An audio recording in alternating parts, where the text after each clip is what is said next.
皆さんこんにちは。プラモデル系 VTuber のじゅんさんです。イタレリ24分の1ウィアット131アバルトラリーの制作の続きです。第3回の今日はボディ塗装の準備としてバリ処理と表面のサンディングをしていきます。ボクシーなボディと左右に張り出したオーバーフェンダー、めちゃくちゃかっこいいボディなので綺麗に仕上げたいと思います。最後までごゆっくりお楽しみください。制作の動画は週1回ペースでアップロードしています。ぜひチャンネル登録をしていただければと思います。それでは本編をどうぞ。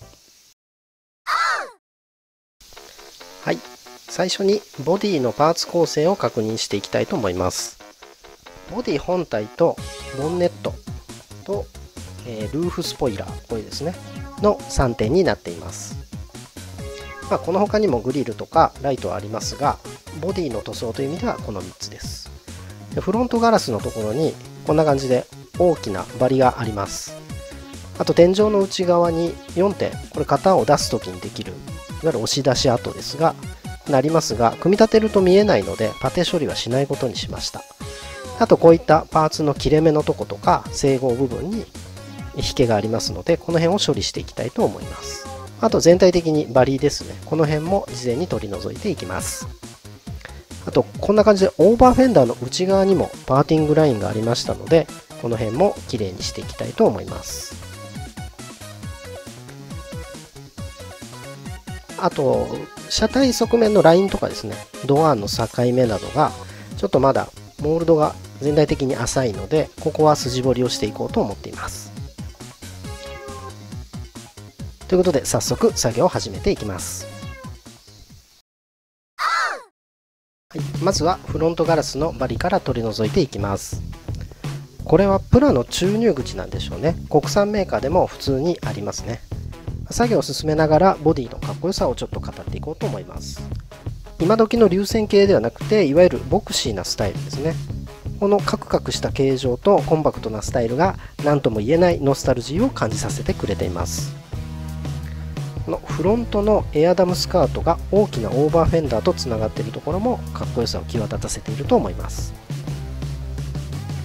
はい、大まかなバリ処理ができたのでサンディングをしていきます。こういったフェンダーの内側やピラーの内側にもパーティングラインがありますので、この辺りはナイフではすごい削りにくいところなのでサンドペーパーで処理をしています。パーティングラインが多いキットはどれがモールドでどれがパーティングラインなのか迷うことがあります。うっかり削り落とさないように注意しながら処理をしていきました。はい、フロントグリルの下のこの部分が結構デコボコだったので、複数ライトの取り付け穴があるから引けが発生しやすいんだと思うんですが、ここもきれいにしておきました。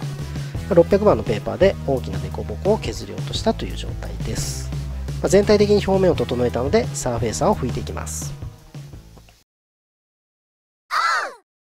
サーフェイサーを拭いていきたいと思います。これですね、持ち手のためにこの瓶をセットします。これで準備 OK ですね。はい、この工程はいわゆる捨てサフと言われるものです。サーフェイサーを拭いて傷やへこみを確認しながら全体をサンディングしてサーフェイサーすべて落としていきます。そのため車体の色は白なんですが、このタイミングで塗るのは黒のサーフェイサーを塗っています。あとモールドの溝には黒のサーフェイサーをあえて残すようにします。墨入れやシェーディングの効果を狙うためです。はい、でついでにこのタイミングで車体の裏側も黒で塗っておきます。光が透けてしまうのを防ぐためですね。でこれ後工程でやろうとするとマスキングがすごい大変なので、この工程で裏側を真っ黒にしておくというのをやっています。こんな感じですね。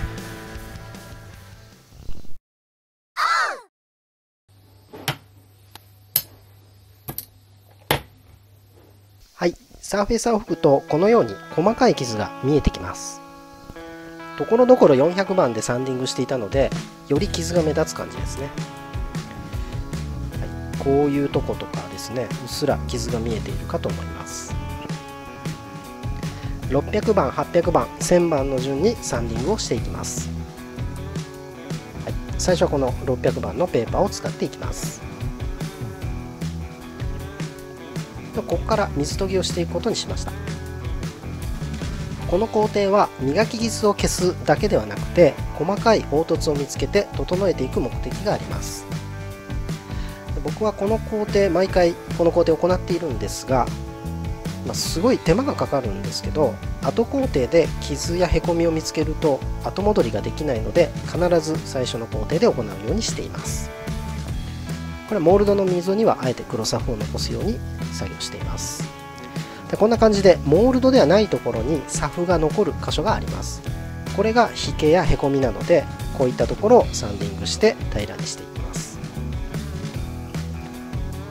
ここもそうですね。パーツの接合箇所になっているところによくあるようです。はい、こういった箇所を見つけてはサンディングをしていくという工程になります。フェンダーの裏側にも引けがありましたので、ここもきれいにしていきます。フェンダーの内側は組み立て後もギリギリ見えるところなので、しっかりと処理をしていきました。そんなことを意識しながら全体をサンディングしていきました。はい、800番で全体をサンディングするところまで終わりました。こんな感じですね。凹凸はほぼなくなったかなと思います。ちょっと汚れてますけどね。はい、で最後に1000番で全体をサンディングしておきます。これはフォント層の前に白色のサーフェイサーを吹くんですが、サーフェイサーでは800番以下の傷が消えない気がしまして、このタイミングで1000番までサンディングをすることにしています。はい、ボンネットも同じようにきれいにしておきました。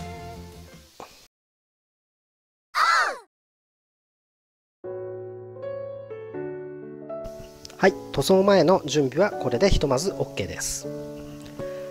この後白サフを拭いてボディカラーの白で塗装していくという工程になります。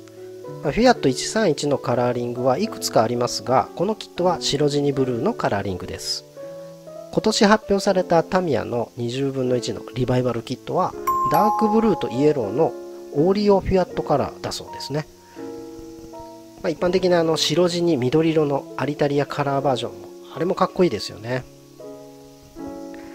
はい、このフェンダーからエアダムスカートのこの辺のフォルムがめちゃくちゃかっこいいです。やっぱ1970年代後半から80年代、私はまだ小学生になるかならないかぐらいの頃なんですが、その頃のスーパーカーラリーカーへの憧れを思い出させてくれる、そんな感じのフォルムだと思います。はい、ということで今回の動画はここまでになります。最後までご視聴いただきありがとうございました。また次の動画でお会いしましょう。それではバイバイ。